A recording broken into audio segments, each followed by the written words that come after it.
Thank you very much. Thank you very, very much. Wow. And thank you, Dana. Thank you, Kid Rock, sometimes referred to as Bob. And thank you, Lee, right from the beginning. Thank you very much. What a talent. What a beautiful, beautiful soul. Thank you.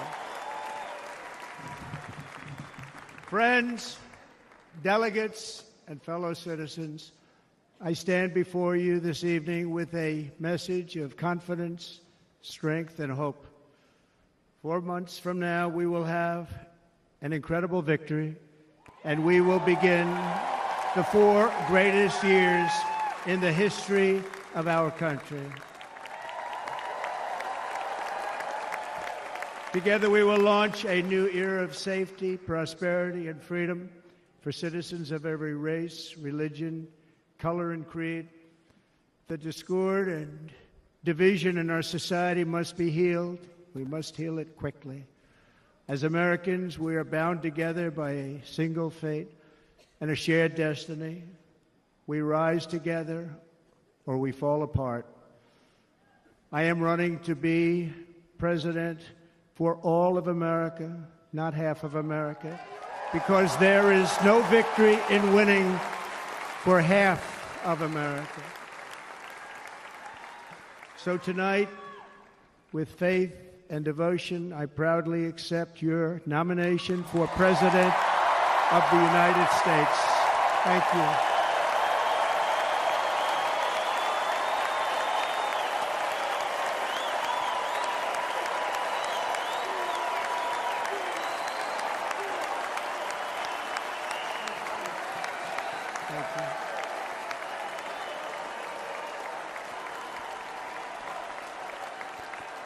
Thank you very much.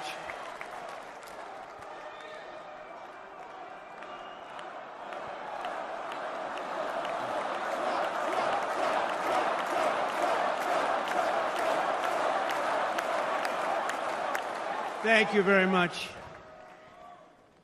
And we will do it right. We're going to do it right. Let me begin this evening by expressing my gratitude to the American people for your outpouring of love and support following the assassination attempt at my rally on Saturday.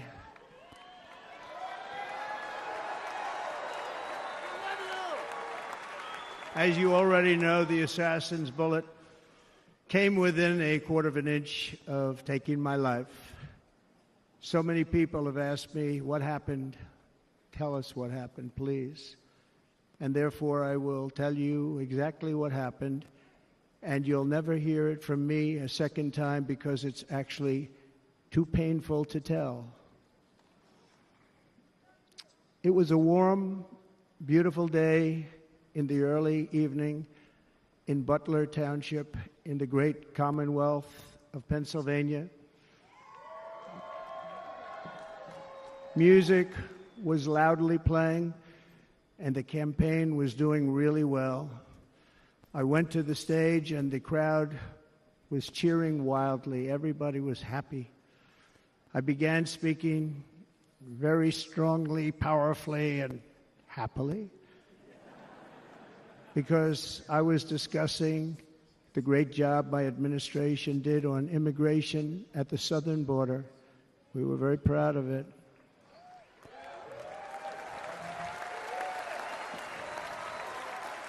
Behind me and to the right was a large screen that was displaying a chart of border crossings under my leadership. The numbers were absolutely amazing. In order to see the chart, I started to, like this, turn to my right and was ready to begin a little bit further turn, which I'm very lucky I didn't do, when I heard a loud whizzing sound and felt something hit me really, really hard on my right ear. I said to myself, wow, what was that? It can only be a bullet. and moved my right hand to my ear, brought it down. My hand was covered with blood, just absolutely blood all over the place. I immediately knew it was very serious, that we were under attack, and in one movement proceeded to drop to the ground. Bullets were continuing to fly as very brave Secret Service agents rushed to the stage, and they really did. They rushed to the stage.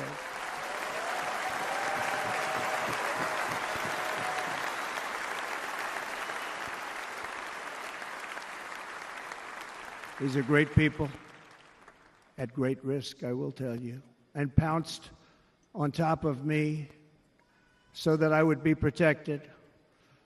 There was blood pouring everywhere, and yet, in a certain way, I felt very safe because I had God on my side. I felt that.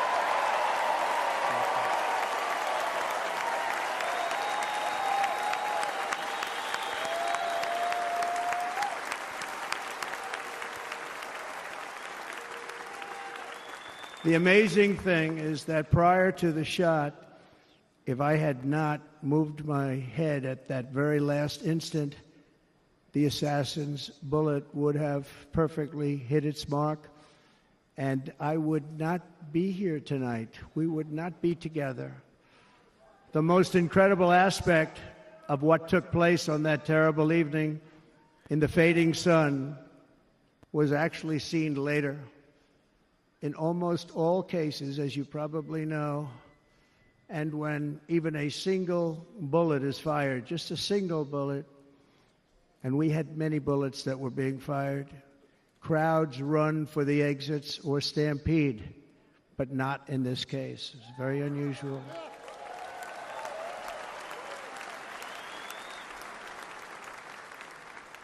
This massive crowd of tens of thousands of people stood by and didn't move an inch.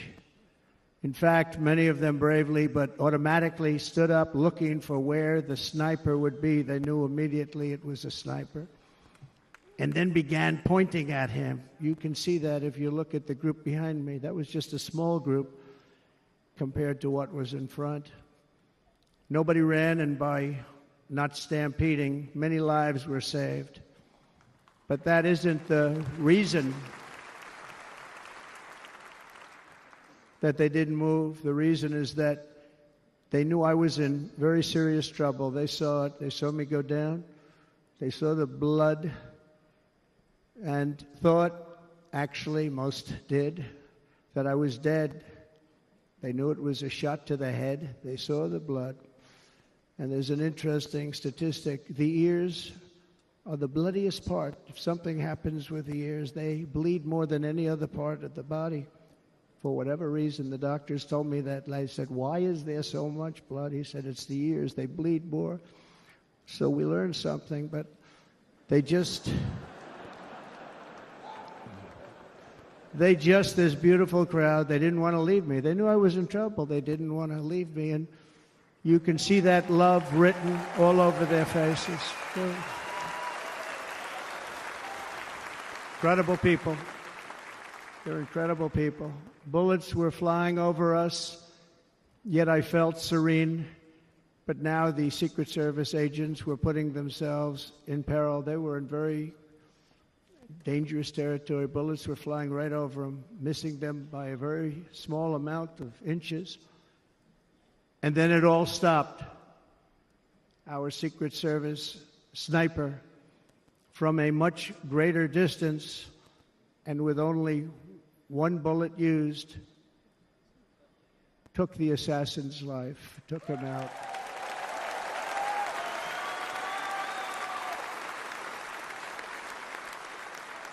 I'm not supposed to be here tonight. Not supposed to be here. No.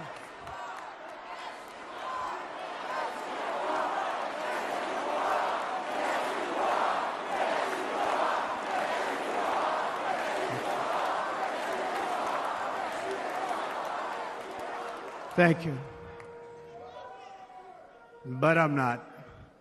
And I'll tell you, I stand before you in this arena only by the grace of Almighty God.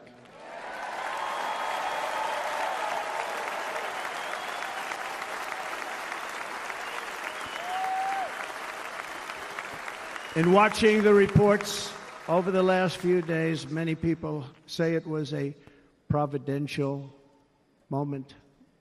Probably was. When I rose, surrounded by Secret Service, the crowd was confused because they thought I was dead, and there was great, great sorrow. I could see that on their faces as I looked out. They didn't know I was looking out. They thought it was over. But I could see it, and I wanted to do something to let them know I was okay. I raised my right arm, looked at the thousands and thousands of people that were breathlessly waiting, and started shouting, "Fight, fight, fight."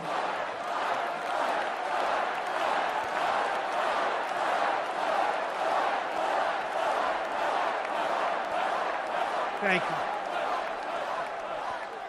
Once my clenched fist went up, and it was high into the air. You've all seen that.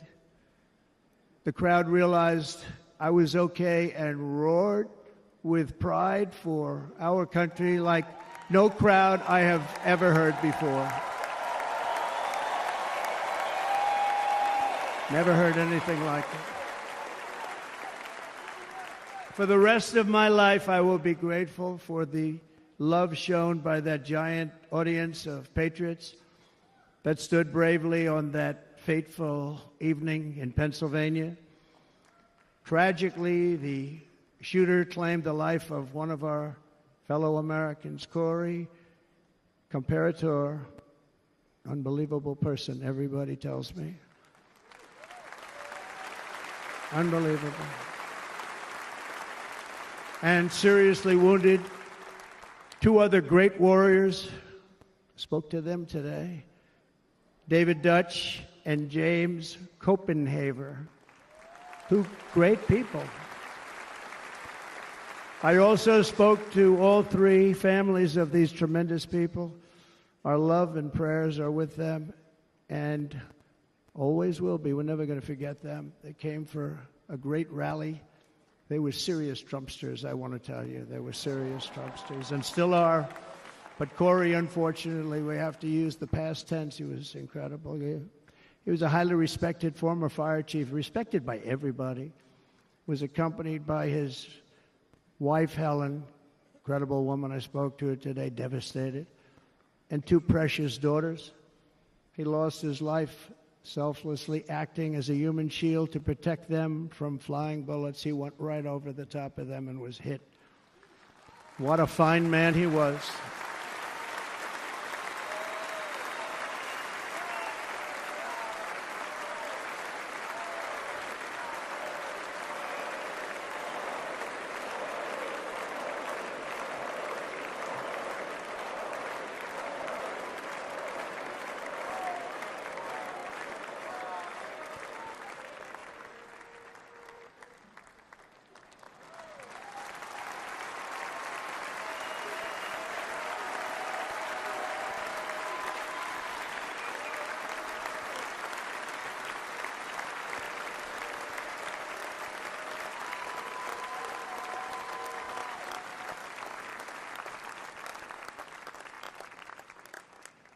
I want to thank the fire department and the family for sending his helmet, his outfit, and it was just something, and they're going to do something very special when they get it. But we did something which cannot match what happened, not even close. But I am very proud to say that over the past few days, we've raised $6.3 million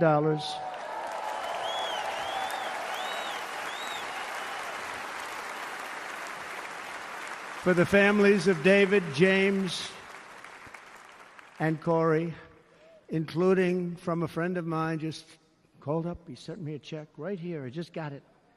$1 million from Dan Newland. Thank you, Dan. And again, when speaking to the family, I told them, I said, well, I'm going to be sending you a lot of money, but it can't compensate. They all said the same thing. You're right, sir. We appreciate so much what you're doing, but nothing can take the place in the case of Corey. And the other two, by the way, they were very, very seriously injured, but now they're doing very well. They're going to be okay. They're going to be doing very well.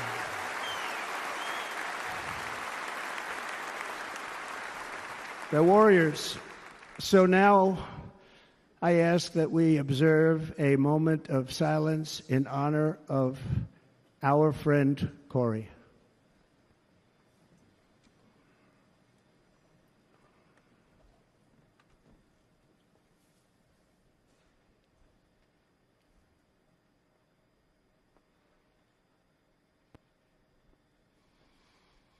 There is no greater love than to lay down one's life for others.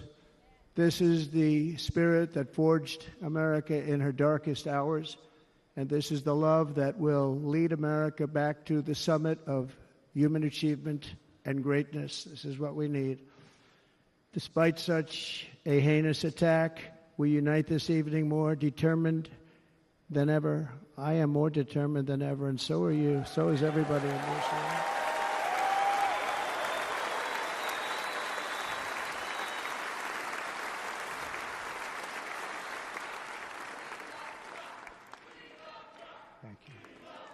Thank you very much.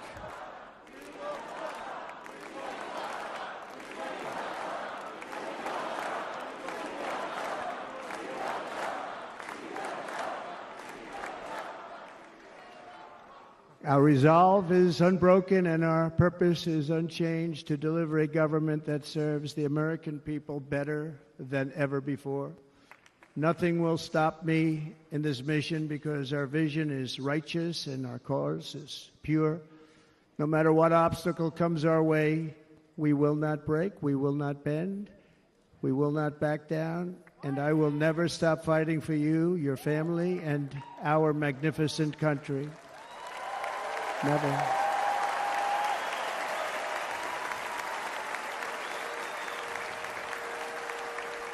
And everything I have to give with all of the energy and fight in my heart and soul, I pledge to our nation tonight. Thank you very much. I pledge that to our nation. We're going to turn our nation around, and we're going to do it very quickly. Thank you.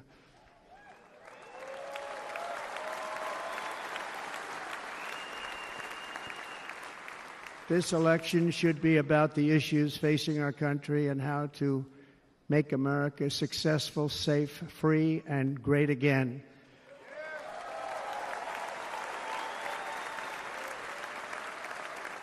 In an age when our politics too often divide us, now is the time to remember that we are all fellow citizens. We are one nation under God, indivisible, with liberty and justice for all.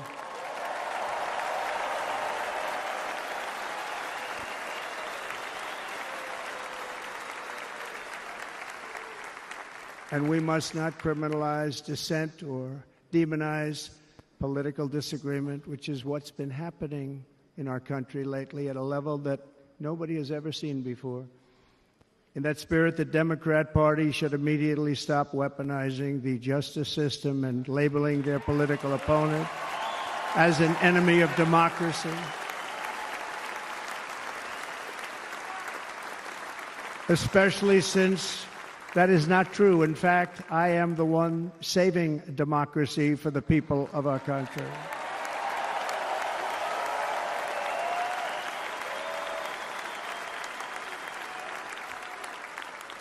And very big news, as you probably just read, on Monday a major ruling was handed down from a highly respected federal judge in Florida, Eileen Cannon, finding that the prosecutor and the fake documents case against me were totally unconstitutional, and the entire case was thrown out of court.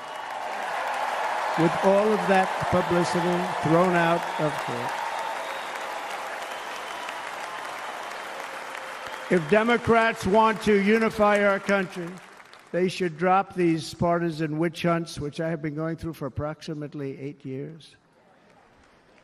And they should do that without delay and allow an election to proceed that is worthy of our people. We're going to win it anyway, but worthy of our people. On this journey, I am deeply honored to be joined by my amazing wife, Melania.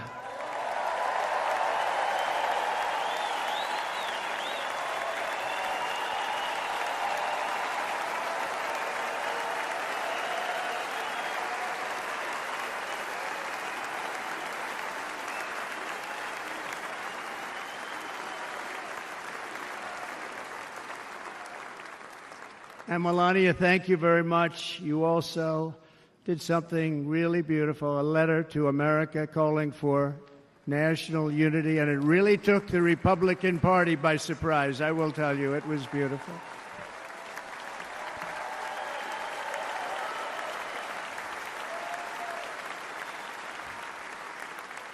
In fact, some very serious people said that we should take that letter and put it as part of the Republican platform. That would be an honor, wouldn't it? Right, Mr. Congressman?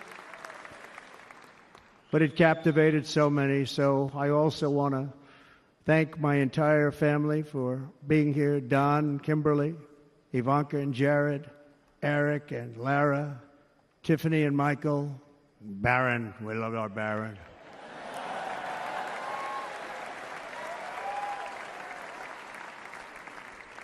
And of course, my 10 wonderful grandchildren. You saw a few of them up there on my lap before.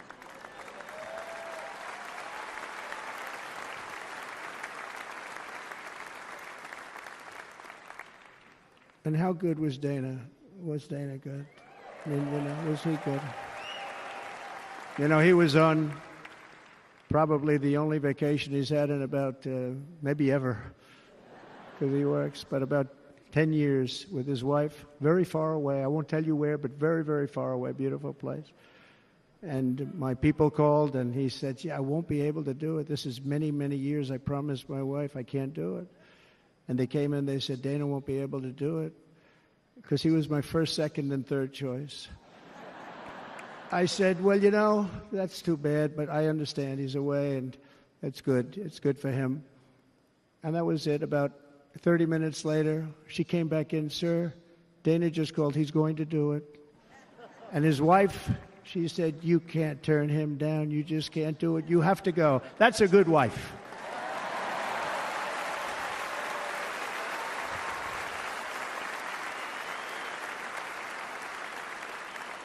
So he got on a plane, he got here a little while ago, now he's going to get on the plane in a little while and he's going to go back home to his wife. But they're great, and I just want to thank her and him and their whole family, because that's not easy. And Kid Rock, same thing. Called, he said, I want to be a part of it. I want to be a part, because, Kid does his great song, Big, Big Monster song. I had no idea. He became a friend of mine over the last 10 years. And he's amazing. Everyone loves him. I didn't even know how big he was. He has rallies. 35, 40,000 people he gets every time he goes out. I think he's making so much money he doesn't know what the hell to do with it. You want to know? And then we have my other friend, and I've known him so long, and we took that song, and it was a big success, but we made that. I saw a chart of great songs to America. That was #1 on the chart recently, #1. So that's Lee Greenwood, a very special, beautiful person. He's a beautiful man. But they all wanted to be here. They called. And how about the Hulkster? How good was he? Is he up? Where is he? Boy, oh boy.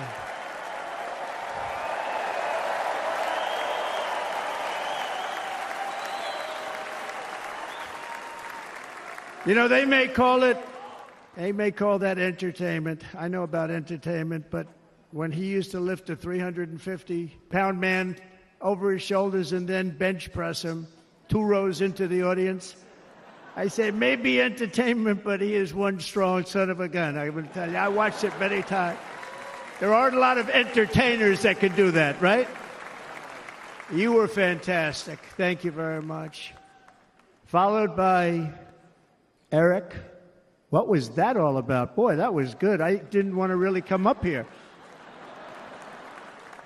But he was so great, and he's such a good young man. He went through a lot of trouble, and Don last night was incredible. He went through so much trouble. They got subpoenaed more than any people probably in the history of the United States. Every week they get another subpoena from the Democrats, crazy Nancy Pelosi, the whole thing, just boom, boom, boom. They've got to stop that because they're destroying our country. We have to work on making America great again, not on beating people. And we won. We beat them in all. We beat them on the impeachments. We beat them on indictments. We beat them.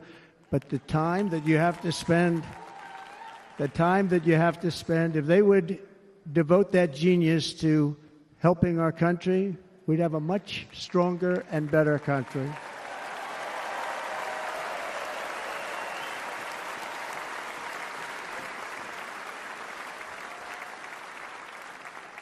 And Jason, the biggest star in country music. Jason, thank you for being here. Jason, thank you very much. Jason Aldean, he's good. I like his wife even better, by the way. She's here. Thank you, Jason. But I'm thrilled to have a new friend and partner fighting by my side. The next Vice President of the United States, the current Senator from Ohio, J.D. Vance, and his incredible wife, Usha.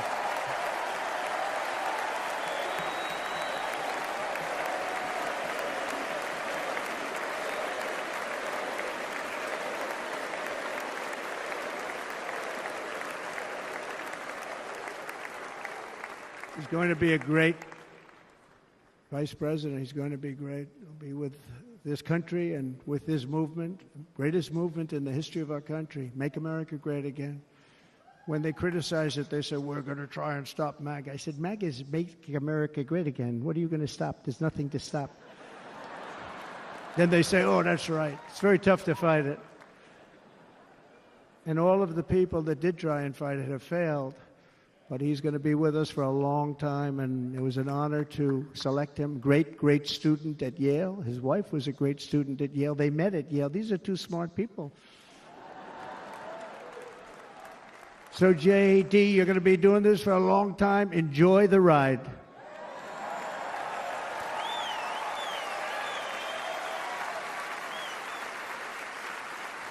And a very special thank you to the extraordinary people of Milwaukee and the great state of...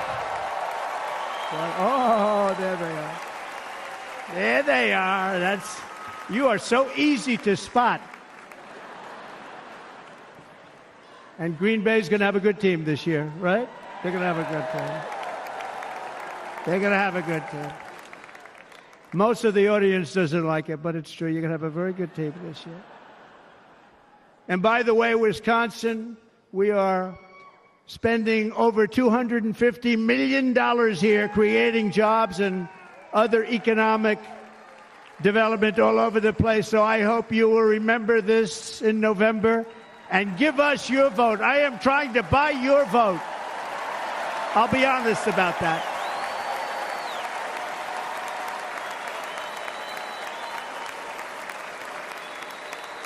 And I promise we will make Wisconsin great again. We're going to make it. Thank you, Mr. Governor. Thank you very much. Thank you.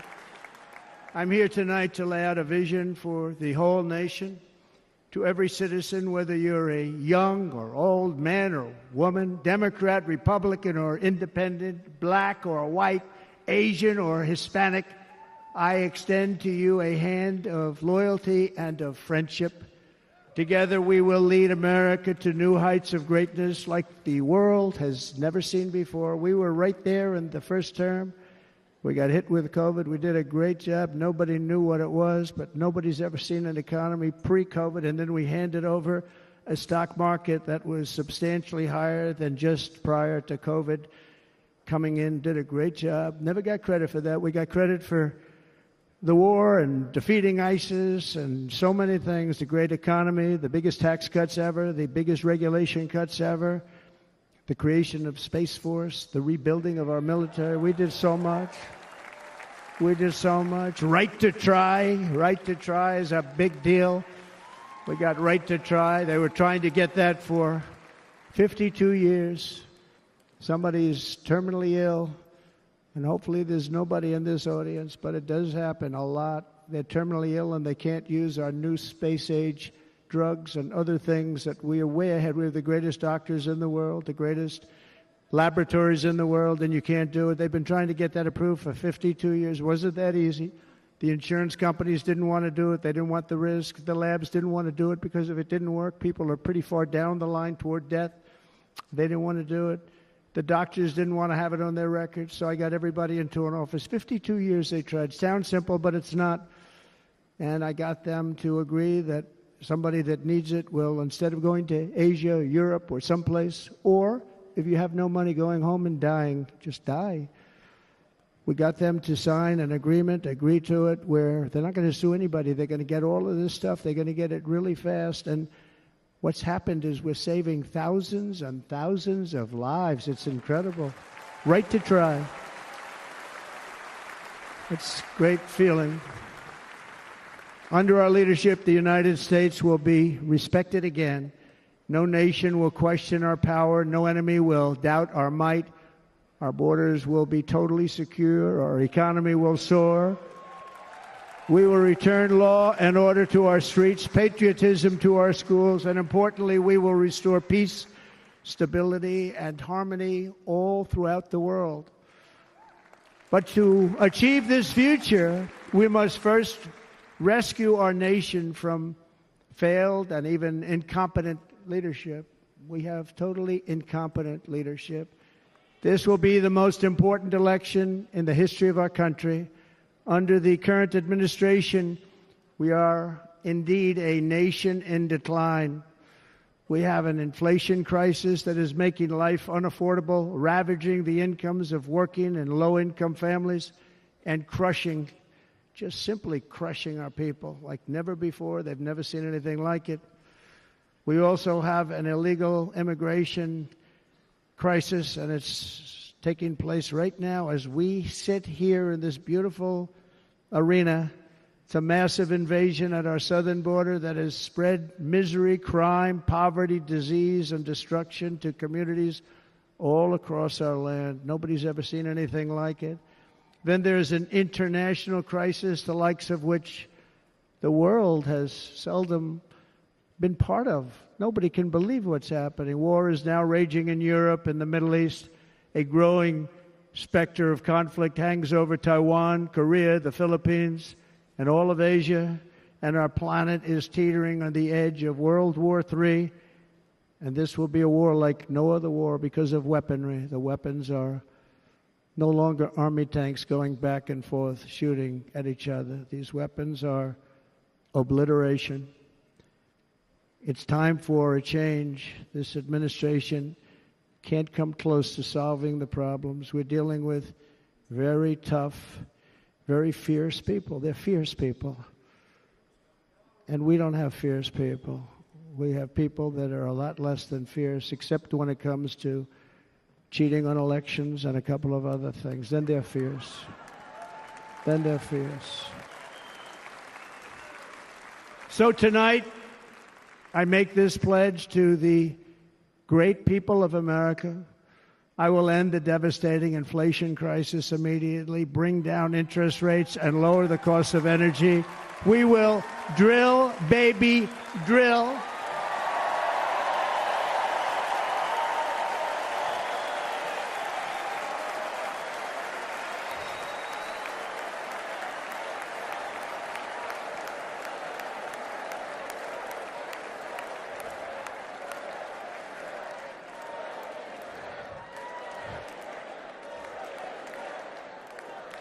Can you believe what they're doing? But by doing that, we will lead a large-scale decline in prices. Prices will start to come down. Energy raised it. They took our energy policies and destroyed them. Then they immediately went back to them, but by that time, so much was lost. But we will do it at levels that nobody's ever seen before, and we'll end lots of different things. We'll start paying off debt and start lowering taxes even further. We gave you the largest tax cut. We'll do it more. You know, people don't realize I brought taxes way down, way down, and yet we took in more revenues the following year than we did when the tax rate was much higher. Most people said, how did you do that? Because it was incentive. Everybody was coming to the country. They were bringing back billions and billions of dollars into our country. The companies made it impossible to bring it back. The tax rate was too high, and the legal complications were far too great. I changed both of them, and hundreds of billions of dollars by Apple and so many other companies were brought back into our nation, and we had an economy the likes of which no nation had ever seen. China, we were beating them at levels that were incredible. And they know it. They know it. We'll do it again, but we'll do it even better. I will end the illegal immigration crisis by closing our border and finishing the wall, most of which I've already built.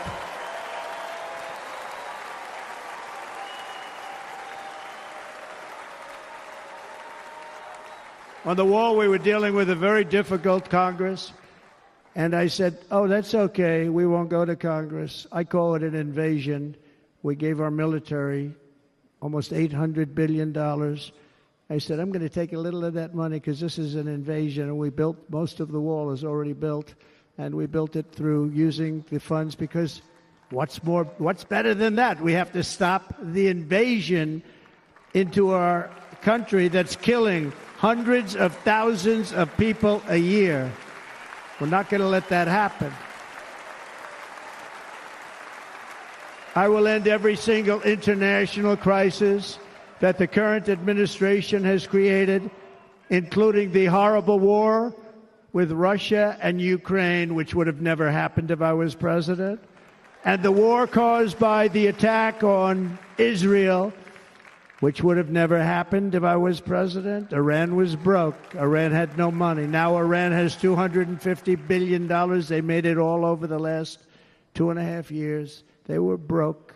I watched the other day on a show called Deface the Nation. Has anyone seen it? And they had a congressman who was a Democrat say, well, whether you like him or not, Iran was broke dealing with Trump. I told China and other countries, if you buy from Iran, we will not let you do any business in this country, and we will put tariffs on every product you do send in of 100% or more. And they said to me, well, I think that's about it. They weren't going to buy any oil. And they were ready to make a deal. Iran was going to make a deal with us. And then we had that horrible, horrible result that we'll never let happen again. The election result, we're never going to let that happen again. They used COVID to cheat. We're never going to let it happen again. And they took off all the sanctions, and they did everything possible for Iran. And now Iran is very close to having a nuclear weapon, which would have never happened. This is a shame what this administration, the damage that this administration has done. And I say it often, if you took the 10 worst presidents in the history of the United States, think of it, the 10 worst, added them up, they will not have done the damage that Biden has done. Only going to use the term once. Biden. I'm not going to use the name anymore, just one time. The damage that he's done to this country is unthinkable. It's unthinkable. Together we will restore vision, strength, competence, and we're going to have a thing called common sense making most of our decisions, actually. It's all common sense. Just a few short years ago, under my presidency, we had the most secure border and best economy in the history of our country, in the history of the world. We had the greatest economy in the history of the world. We had never done anything like it. We were beating every country, including China, by leaps and bounds. Nobody had seen anything like it. We had no inflation. Soaring incomes were going. Nobody can believe it. You can't believe what happened 4 years ago is happening now in reverse. And the world was at peace. Inflation has been a killer for our country. No matter what you make it doesn't matter because inflation is eating you alive. People that were putting away money, they were making great wages, the highest they've ever made, but they were putting away a lot of money. Now they are just being destroyed. They're not putting away anything. They're barely living. They're going into savings accounts. They're taking out their money to live because of inflation. Inflation, remember, it's called a country buster. You can go back to Germany from 100 years ago. You can go back to any country that suffered great inflation. We've suffered the worst inflation we've ever had. But go back and see what's happened to those countries. We've had the worst inflation we've ever had under this person. But in less than 4 years, our opponents have turned incredible success into unparalleled tragedy and failure. It's been a tremendous failure. Today, our cities are flooded with illegal aliens. Americans are being squeezed out of the labor force and their jobs are taken. And by the way, you know who's taking the jobs that are created? 107% of those jobs are taken by illegal aliens. And you know who's being hurt the most by millions of people pouring into our country? The black population and the Hispanic population, because they're taking the jobs from our black population, our Hispanic population, and they're also taking them from unions. The unions are suffering because of it. Thank you. Thank you. I like you too. Thank you very much. Inflation has wiped out the life savings of our citizens and forced the middle class into a state of depression and despair. That's what it is. It's despair and depression. We cannot and will not let this continue. Less than 4 years ago, we were a great nation, and we will soon be a great nation again. We're going to be a great nation again.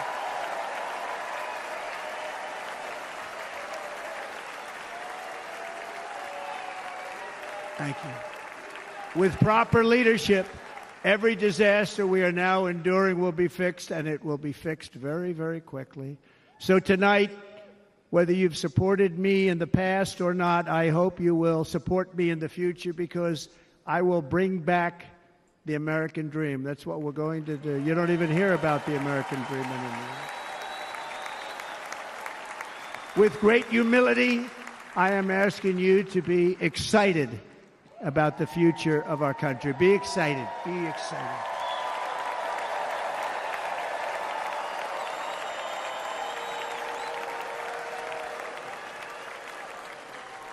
And by the way, the news reports, look at all of those big networks. Look at them. They're all here. But every one of them has said this could be the most organized, best run, and most enthusiastic convention of either party that they've ever seen. Every single one.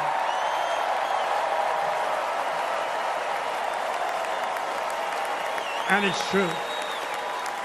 It's true. And there's love in the room. There's great love in the room.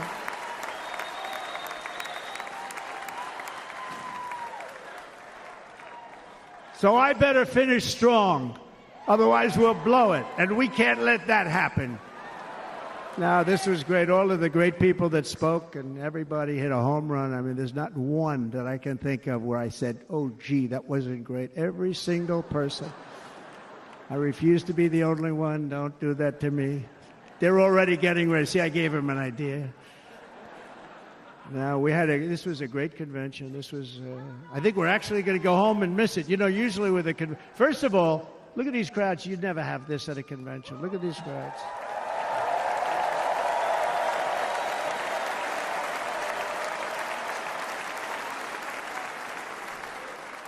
Love. It's about love. This week, the entire Republican Party has formally adopted an agenda for America's renewal, and you saw that agenda. And it's very short compared to the long, boring, meaningless agendas of the past, including the Democrats. They write these things that are hundreds of pages long, and they never read them after they're done. In their case, fortunately, they don't read them because they're pretty bad. It's a series of bold promises that we will swiftly implement when you give us a Republican House. And Mr. Speaker, thank you very much. We have our great Speaker of the House with us tonight. Mr. Speaker, thank you very much. Thank you. A Republican Senate, we have many senators here. And send me back to our beautiful White House just a few short months from now. We're talking about just months. It can't come fast enough. We have to get it done. First, we must get economic relief to our citizens. Starting on day one, we will drive down prices and make America affordable again. We have to make it affordable. It's not affordable. People can't live like this. Under this administration, our current administration, groceries are up 57%, gasoline is up 60% and 70%, mortgage rates have quadrupled. And the fact is, it doesn't matter what they are because you can't get the money anyway. Can't buy houses. Young people can't get any financing to buy a house. The total household costs have increased an average of $28,000 per family under this administration. Republicans have a plan to bring down prices and bring them down very, very rapidly. By slashing energy costs, we will in turn reduce the cost of transportation, manufacturing, and all household goods. So much starts with energy. And remember, we have more liquid gold under our feet than any other country by far. We are a nation that has the opportunity to make an absolute fortune with its energy. We have it, and China doesn't. Under the Trump administration, just 3.5 years ago, we were energy independent. But soon we will actually be better than that. We will be energy dominant and supply not only ourselves, but we will supply the rest of the world with numbers that nobody has ever seen, and we will reduce our debt, $36 trillion. We will start reducing that, and we will also reduce your taxes still further. Next, and by the way, they want to raise your taxes 4 times, think of it. And all my life I grew up watching politicians. I always loved politics, I guess. I was on the other side. I'd watch and they were always talking about, we will give you a tax cut. We will give you a tax cut. My whole life I was watching, I will give you a tax cut, right, Mr. Congressman? That's all they talked about. This is the only administration that said, we're going to raise your taxes by 4 times what you're paying now, and people are supposed to vote for them? I've never heard it. You're paying too much.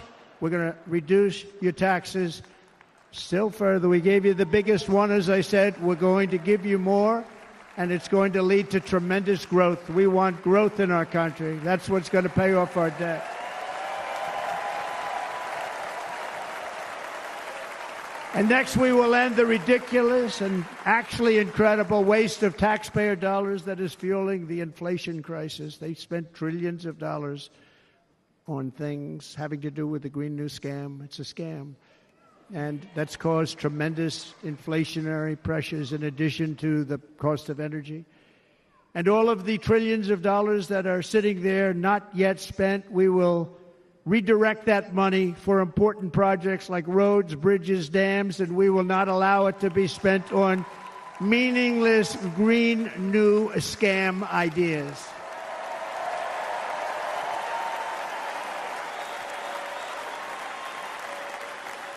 And I will end the electric vehicle mandate on day one.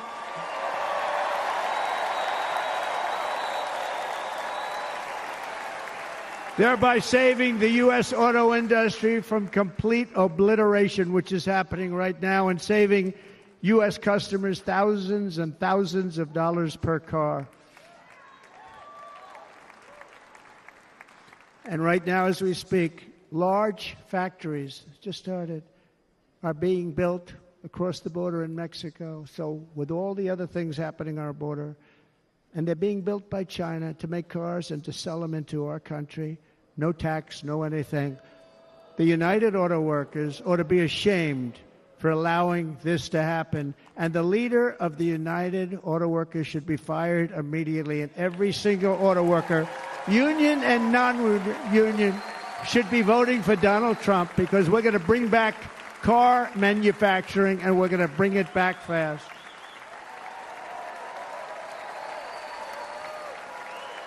They're building some of the largest auto plants anywhere in the world. Think of it, in the world. We're going to bring it back. We're going to make them. We don't mind that happening, but those plants are going to be built in the United States, and our people are going to man those plants.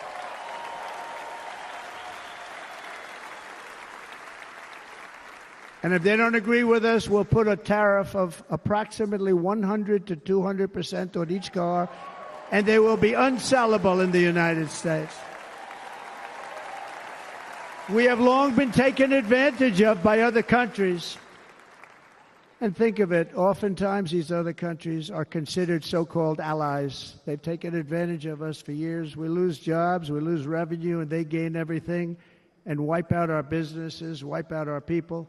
I stopped it for 4 years. I stopped it, and we're really ready to make changes like nobody had seen before. And remember, USMCA, I got rid of NAFTA, the worst trade deal ever made, and replaced it with USMCA, which is, they say, the best trade deal ever made. Actually, probably the best trade deal was the deal I made with China, where they buy $50 billion worth of our product. They were buying nothing. They buy $50 billion worth. They had to. But I don't even talk about it because of COVID. I don't even mention it.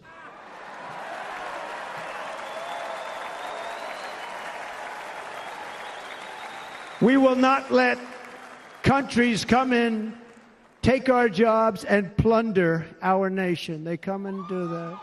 They plunder our nation. The way they will sell their product in America is to build it in America. Very simple. Build it in America and only in America.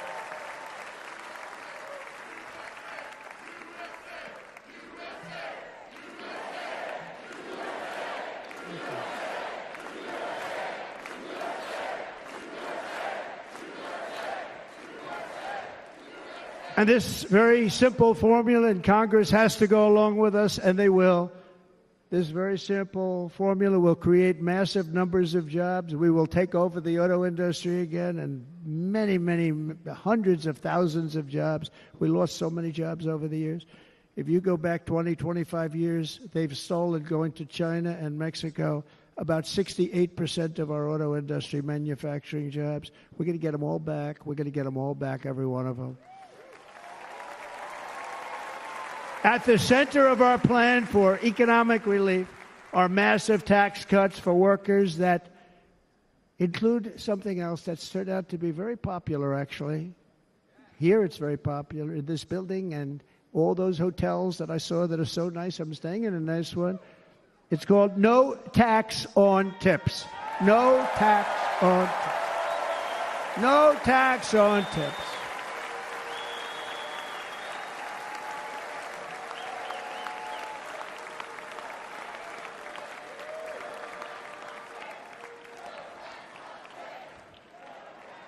I got that by having dinner recently in Nevada, where we're leading by about 14 points. Hello. I'll see you there very soon, everybody. And we're having dinner at a beautiful restaurant in the Trump building on the Strip, and it's a great building, and the waitress comes over. How's everything going? A really nice person. How's everything? Oh, sir, it's so tough. The government's after me all the time on tips, tips, tips. I said, well, they give you cash. Would they be able to find him? She said, actually, and I didn't know this, she said, very little cash is given. It's all put right on the check. And they come in and they take so much of our money, it's just ridiculous, and they don't believe anything we say. And they've just hired, as you know, 88,000 agents to go after them even more. And I said, this shows the level of my, most people go out, they hire consultants, they pay them millions of dollars. But I said to her, let me just ask you a question. Would you be happy if you had no tax on tips? She said, what a great idea. I got my information from a very smart waitress. That's better than spending millions of dollars. And everybody loves it. Waitresses and caddies and drivers and everybody's a large group of people that are being really hurt badly. They make money, let them keep their money. I'm going to protect Social Security and Medicare. Democrats are going to destroy Social Security and Medicare, because all of these people, by the millions they're coming in, they're going to be on Social Security and Medicare and other things, and you're not able to afford it. They are destroying your Social Security and your Medicare. Under my plan, incomes will skyrocket, inflation will vanish completely, jobs will come roaring back, and the middle class will prosper like never, ever before, and we're going to do it very rapidly.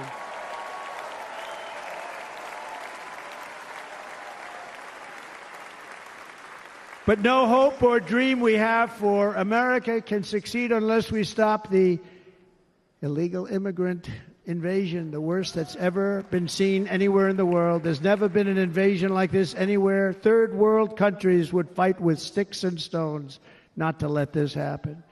The invasion at our southern border, we will stop it, and we will stop it quickly. You heard Tom Homan yesterday. Tom Homan, put him in charge and just sit back and watch. Brandon Judd, the Border Patrol, he's incredible. These guys, they really, their job is a lot easier if they don't have to do anything, but they want to. They're patriots. Brandon Judd, Border Patrol, ICE. ICE goes out. You have to see what ICE does with MS-13. You have these are probably the worst gang, and ICE goes in there. And I know a lot of people in these rows here, and they're very tough people, but they don't want to do this job. They'll go into a pack of MS-13 killers. They're the worst, probably the worst gangs in the world. We have thousands of them. I moved thousands and thousands out in my 4 years. We moved them out, and it was a pleasure. But ICE would go right into a pack of these killers, and you see fists flying, you see everything flying, and then they take them. They put them in a paddy wagon. They take them back, and they get them out of our country. And the other countries weren't accepting them back, and I called up, and I said, tell them that we're not giving them economic aid anymore. And the next day, I got calls from all of these countries that were terminated. Billions of dollars we spend on economic aid to countries that does us, frankly, no good. And the next day, I was called by everybody. I couldn't take all the calls. Sir, what's the problem? I said, you won't take your killers back that you sent in caravans into America. You won't take them back. Well, sir, if you'd like us to, we would give very serious consideration to doing that. And within 24 hours, they were being taken back. For years and years, when I first came in, they said President Obama tried to get him to go back, and they wouldn't accept him. They'd put planes on the runway so you couldn't leave the plane. They'd close the road so you couldn't take the buses. They'd all have to turn back. As soon as I said no more economic aid of any kind to any country that does that, they called back and they said, sir, it would be our great honor to take MS-13. We love them very much. We love them very much, sir. We'll take them back. At the heart of the Republican platform is our pledge to end this border nightmare and fully restore the sacred and sovereign borders of the United States of America, and we're going to do that on day one.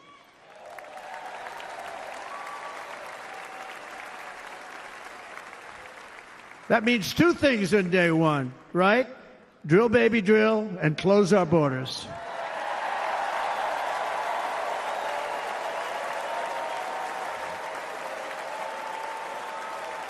And by the way, and I think everybody as a Republican, as a patriot in this room, and most Democrats, we want people to come into our country, but they have to come into our country legally.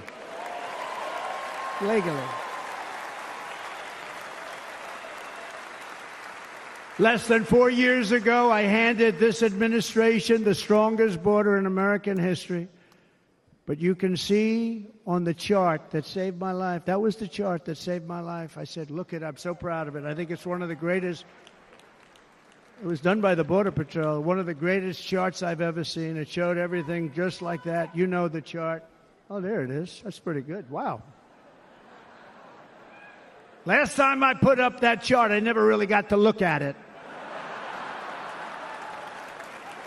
But without that chart, I would not be here today.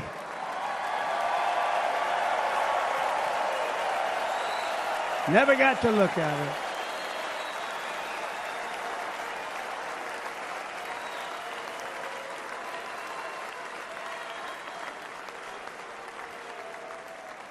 I said, you got to see this chart. I was so proud of it, and by the time I got to there, I never got to see it that day, but I'm seeing it now, and I was very proud. If you look at the arrow on the bottom, that's the lowest level, the one on the bottom, heavy red arrow.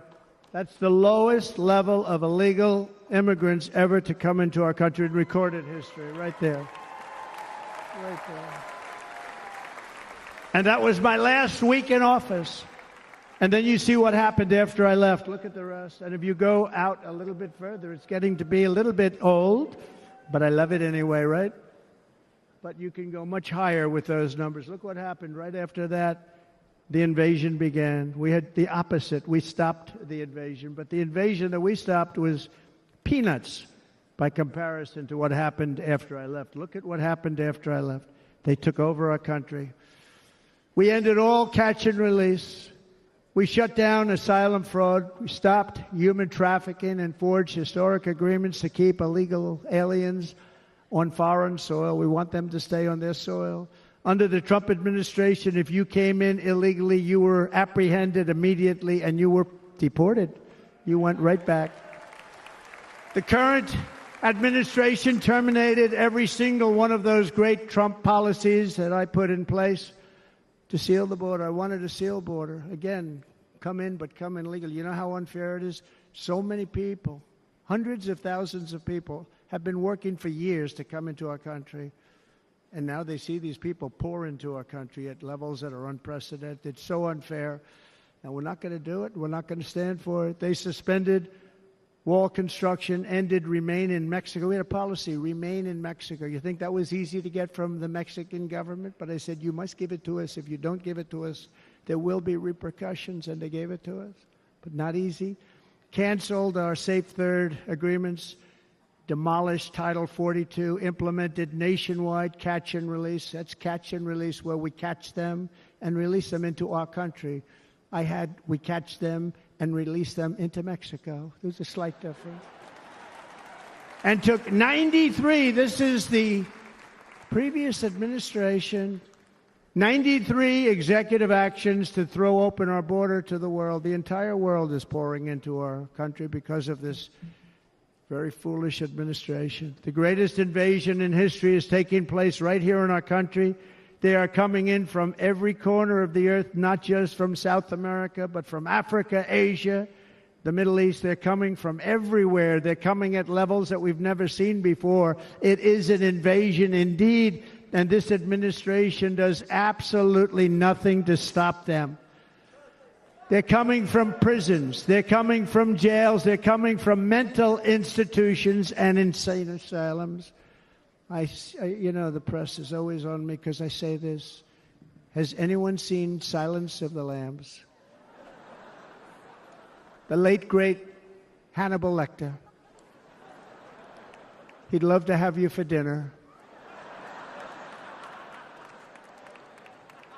That's insane asylums. They're emptying out their insane asylums. And terrorists are coming in at numbers that we've never seen before. Bad things are going to happen. Meanwhile, our crime rate is going up, while crime statistics all over the world are going down, because they're taking their criminals and they're putting them into our country. A certain country, and I happen to like the president of that country very much, but he's been getting great publicity because he's a wonderful shepherd of the country. He says how well the country's doing because their crime rate is down. And he said he's training all of these rough people. They're rough. He's training them. And I've been reading about this for 2 years. I think, oh, that's wonderful. Let's take a look at it. But then I realized he's not training them. He's sending all of his criminals, his drug dealers, his people that are in jails, he's sending them all to the United States. And he's different in that he doesn't say that. He's trying to convince everybody what a wonderful job he does in running the country. Well, he doesn't do a wonderful job. And by the way, if I ran one of the countries, many countries from all over, I would be worse than any of them. I would have had the place totally emptied out already.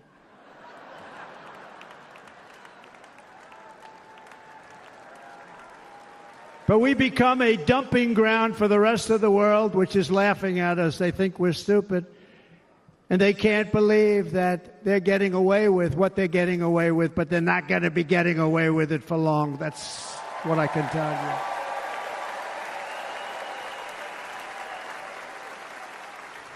In Venezuela, Caracas, high crime.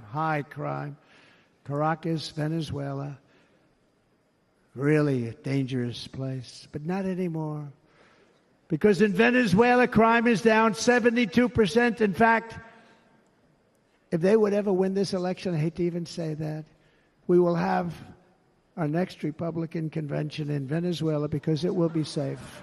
Our cities will be so unsafe, we won't be able. We will not be able to have it there. In El Salvador, murders are down by 70%. Why are they down?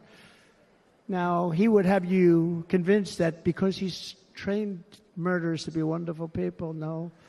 They're down because they're sending their murderers to the United States of America. This is going to be very bad. And bad things are going to happen, and you're seeing it happen all the time. That's why, to keep our families safe, the Republican platform promises to launch the largest deportation operation in the history of our country. Even larger than that of President Dwight D. Eisenhower from many years ago. You know, he was a moderate, but he believed very strongly in borders. He had the largest deportation operation we've ever had. Just recently, I spoke to the grieving mother of Jocelyn Nungary, a wonderful woman, a precious 12-year-old girl from Houston who last month was tied up, assaulted, and strangled to death after walking to the convenience store just a block away from her house. Her body was dumped near the side of the road in a shallow creek, found by some onlookers who couldn't believe what they had witnessed. Charged with Jocelyn's heinous murder are 2 illegal aliens from Venezuela who came across our border, were in custody, and were then released into the country by this horrible, horrible administration that we have right now. I also met recently with the heartbroken mother and sister of Rachel Morin. Rachel was a 37-year-old mom of 5 beautiful children who was brutally raped and murdered while out on a run. She wanted to keep herself in good shape. It was very important to her. She was murdered. The monster responsible first killed another woman in El Salvador before he was led into America by the White House. This White House let them in. He then attacked a 9-year-old girl and her mother in a home invasion in Los Angeles before murdering Rachel in Maryland. Traveled all throughout the country, doing tremendous damage. Rachel's mother will never be the same. I spent time with her. She will never be the same. I've also met with the wonderful family of Laken Riley, the brilliant 22-year-old nursing student. She was so proud of being first in her class, who was out for a jog on the campus of the University of Georgia when she was assaulted, beaten, and horrifically killed. Yet another American life was stolen by a criminal alien set free by this administration. And these were incredible people we're talking about. These were incredible people who died. Tonight, America, this is my vow. I will not let these killers and criminals into our country.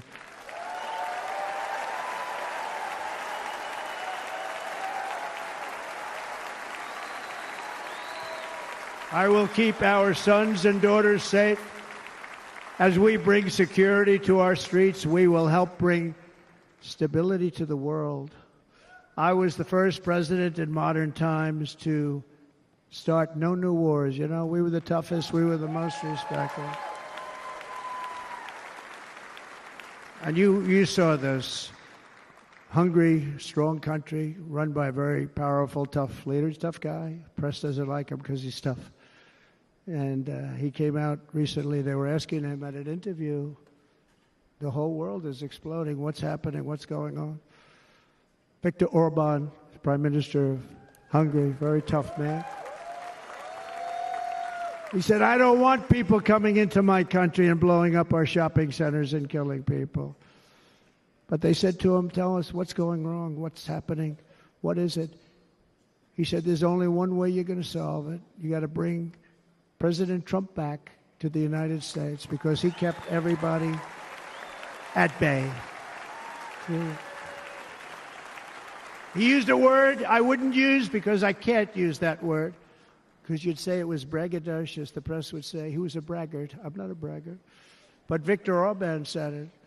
He said Russia was afraid of him. China was afraid of him. Everybody was afraid of him. Nothing was going to happen. The whole world was at peace. And now the world is blowing up around us. All of these things that you read about were not going to happen. Under President Bush, Russia invaded Georgia. Under President Obama, Russia took Crimea. Under the current administration, Russia is after all of Ukraine. Under President Trump, Russia took nothing.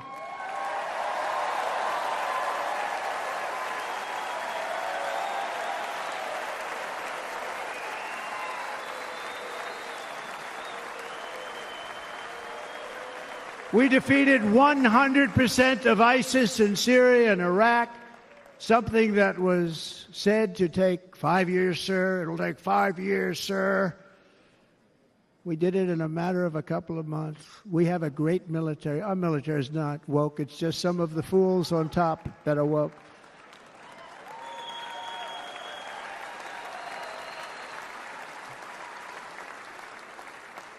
I got along very well. North Korea, Kim Jong-un, I got along very well with him. The press hated when I said that. How could you get along with him? Well, you know, it's nice to get along with somebody who has a lot of nuclear weapons or otherwise, isn't it? See, in the old days, they'd say, that's a wonderful thing. Now they say, how could you possibly do that? But no, I got along with him, and we stopped the missile launches from North Korea. Now North Korea is acting up again, but when we get back, I get along with him. He'd like to see me back, too. I think he misses me, if you want to know the truth.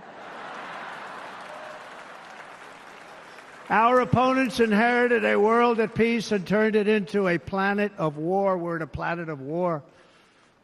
Look at that attack on Israel. Look at what's happening with Ukraine. The cities are just bombed out. How can people live like that where buildings, massive buildings, are falling to the ground? It began to unravel with the disastrous withdrawal from Afghanistan, the worst humiliation in the history of our country. We have never had a humiliation like that. 13 heroic U.S. service members were tragically and needlessly killed. 45 others were horrifically wounded. Nobody ever talks about them. No arms, no legs, face explosions, horrifically wounded. And by the way, we have a man in this room who's running for the U.S. Senate from a great state, Nevada, named Sam Brown, who paid the ultimate price. Thank you, Sam. Thank you, Sam. Thank you. He paid the biggest price probably ever paid by anybody that is running for office, and I think he's going to do great. He's running against a person that is not good, not respected, a total lightweight. But Sam, I think, paid, really, we were talking about it with some of the senators that are working so hard for Sam, but he paid the biggest price of any senator ever to run for the Senate. I don't think anybody's ever what he did. He was a real hero, a really great person. And he's running, and I hope that everybody gets out and votes for Sam Brown.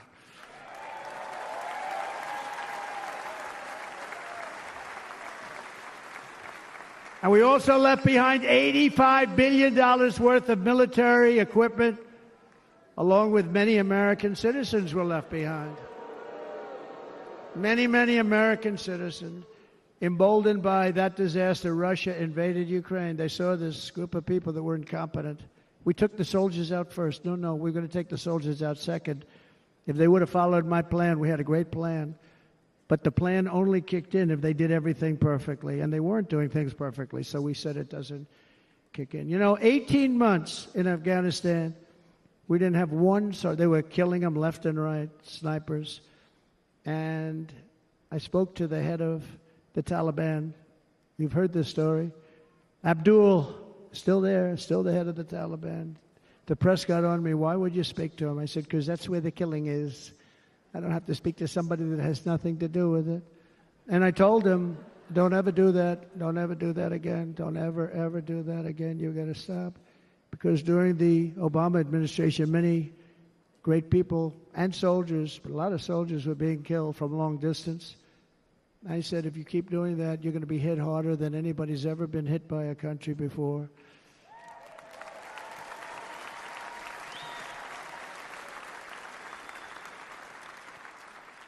And he said, I understand, Your Excellency. He called me Your Excellency. I wonder if he calls the other guy Your Excellency. I doubt it. The other guy gave him everything. I mean, what kind of a deal was that? He walked out, gave him everything. Do you know that right now Afghanistan is one of the largest sellers of weapons in the world?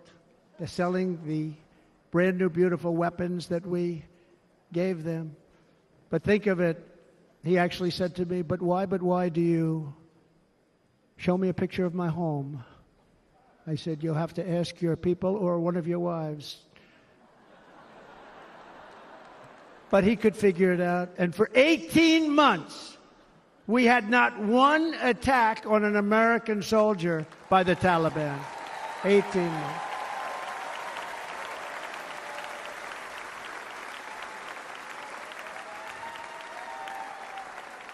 And then we had that horrible day where soldiers were killed. I was not there because of a ridiculous election. But we had that horrible attack. And they also gave up Bagram, one of the biggest bases anywhere in the world, air bases anywhere in the world, the longest runways, most powerful, hardened, thickened runways. We gave it up. And I liked it not because of Afghanistan. I liked it because of China. It's 1 hour away from where China makes their nuclear weapons. And you know who has it now? China has it now. We were keeping that. And now China is likewise circling Taiwan, and Russian warships and nuclear submarines are operating 60 miles off the coast in Cuba. Do you know that? No, the press refuses to write about it. If that were me running this country and we had nuclear submarines in Cuba, I will tell you that headlines every day would be, what's wrong with our president? You don't even hear this. You're not hearing about this. Russia has nuclear submarines and warships 60 miles away, Mr. Congressman, from Miami, by the way, happens to be here. Correct? In Cuba. And that would not be stood for if it were somebody else. They don't want to mention it, but now maybe they will. And the entire world, I tell you this, we want our hostages back, and they better be back before I assume office, or you will be paying a very big price.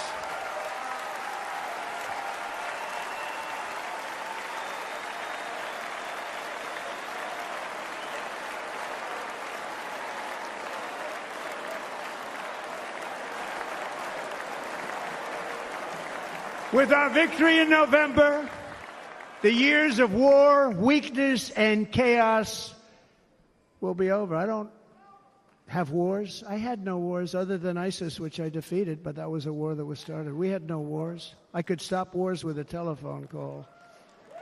I could stop wars with just a telephone call. If properly stated, it would never start. We will replenish our military and build an Iron Dome missile defense system to ensure that no enemy can strike our homeland.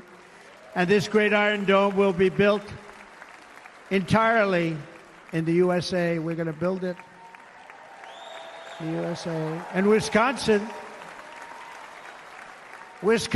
just like I gave you that massive ship contract, and you're doing a very nice job, Governor, right? Thank you, Governor. And they're doing a great job. In fact, I had a little design change, and we gave them a tremendous for essentially what we used to call destroyers.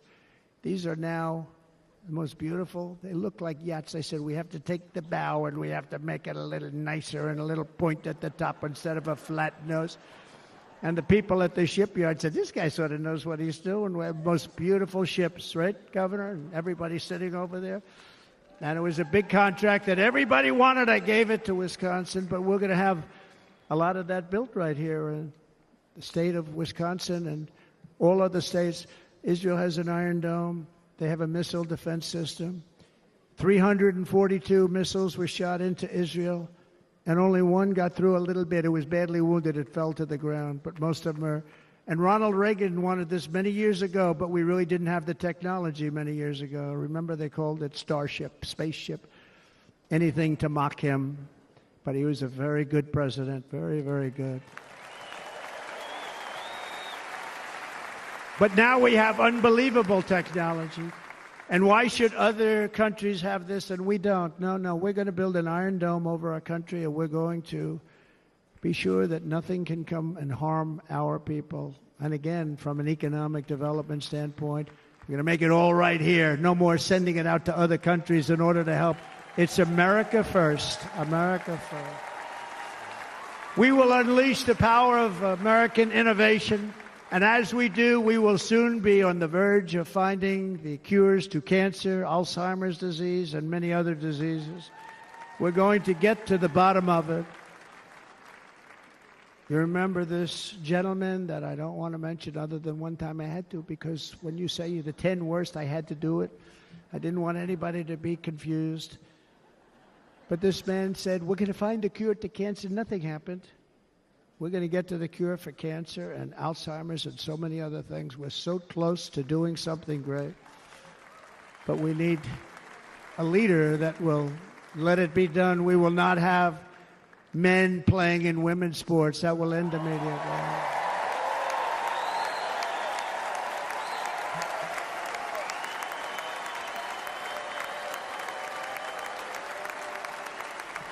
And we will restore and renovate our nation's once great cities, making them safe, clean, and beautiful again. And that includes our nation's capital, which is a horrible killing field. So many things. They leave from Wisconsin. They go to look at the Washington Monument. They end up getting stabbed, killed, or shot. We will be very soon very proud of our capital, again, Washington, D.C.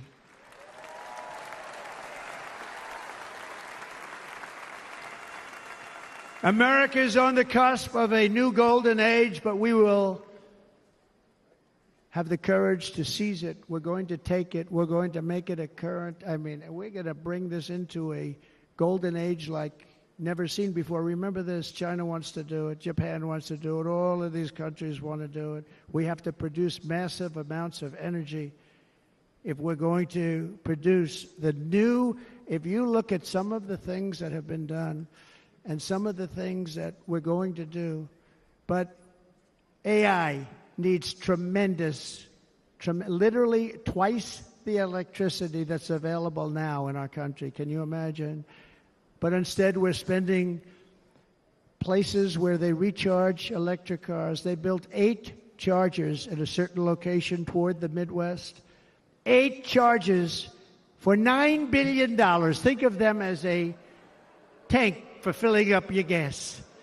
Think of it. They spent $9 billion on 8 chargers, 3 of which didn't work.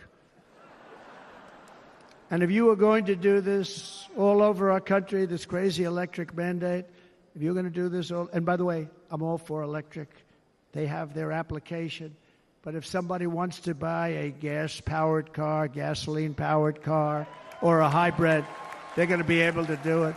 And we're going to make that change on day 1.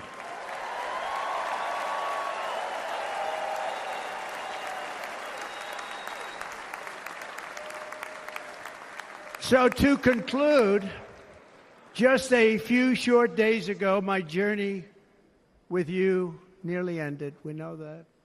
And yet, here we are tonight, all gathered together, talking about the future, promise, and a total renewal of a thing we love very much. It's called America. We live in a world of miracles. None of us knows God's plan or where life's adventure will take us. I want to thank Franklin Graham for being here tonight. He's an outstanding man. He wrote me a note recently. I have a lot of respect for him. Sir, I love your storytelling. I think it's great in front of these big rallies. But, sir, please do me one favor. It won't make any difference. Please don't use any foul language. I was a little embarrassed. I said, He said, it won't make any difference. Actually, it does. The story's not quite as good, but I've been very good.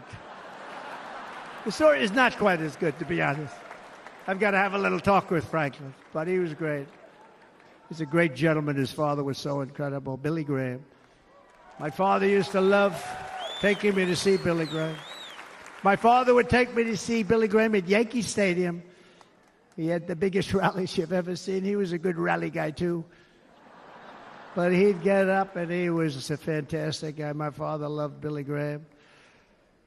But I love Franklin Graham. I think Franklin's been fantastic, and I'm working so hard to adhere to his note to me.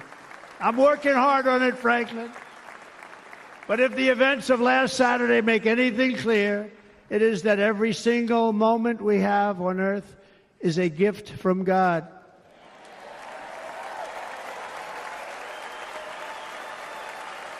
We have to make the most of every day for the people and for the country that we love. The attacker in Pennsylvania wanted to stop our movement, but the truth is the movement has never been about me. It has always been about you. It's your movement. It's the biggest movement in the history of our country by far. Can't be stopped. It can't be stopped. It has always been about the hardworking, patriotic citizens of America.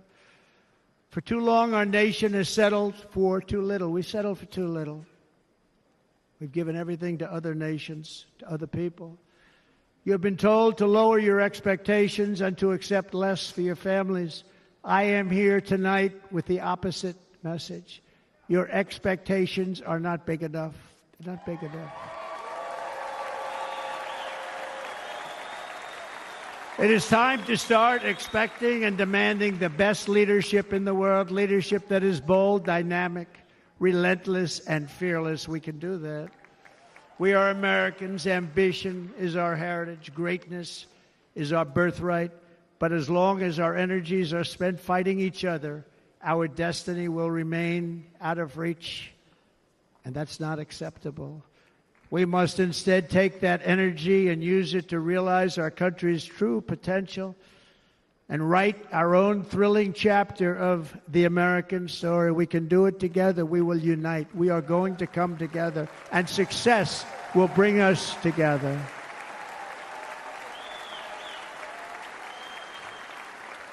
It is a story of love, sacrifice, and so many other things. And remember the word, devotion. It's unmatched devotion. Our American ancestors crossed the Delaware, survived the icy winter at Valley Forge, and defeated a mighty empire to establish our cherished republic. They fought so hard, they lost so many. They pushed thousands and thousands of miles across a dangerous frontier, taming the wilderness to build a life and a magnificent home for their family. They packed their families into covered wagons, trekked across hazardous trails, scaled towering mountains, and braved rivers and rapids to stake their claim on the wide-open, new, and very beautiful frontier. When our way of life was threatened, American patriots marched onto the battlefield, raced into enemy strongholds, and stared down death and stared down those enemies to keep alive the flame of freedom.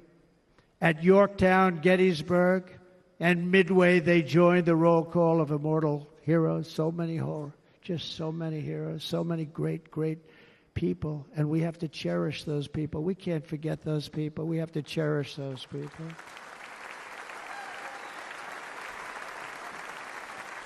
And building monuments to those great people is a good thing, not a bad thing. They saved our country. No challenge was too much.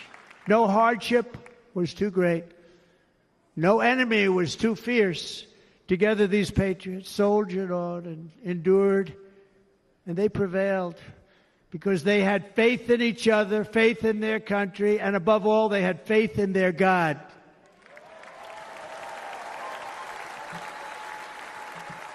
Just like our ancestors, we must now come together, rise above past differences, Any disagreements have to be put aside and go forward, united as one people, one nation, pledging allegiance to one great, beautiful, I think it's so beautiful, American flag. Tonight I ask for your partnership, for your support, and I am humbly asking for your vote. I want your vote. It's going to make our country great again. Every day I will strive to honor the trust you have placed in me, and I will never, ever let you down. I promise that. I will never let you down. To all of the forgotten men and women who have been neglected, abandoned, and left behind, you will be forgotten no longer. We will press forward, and together we will win, win, win.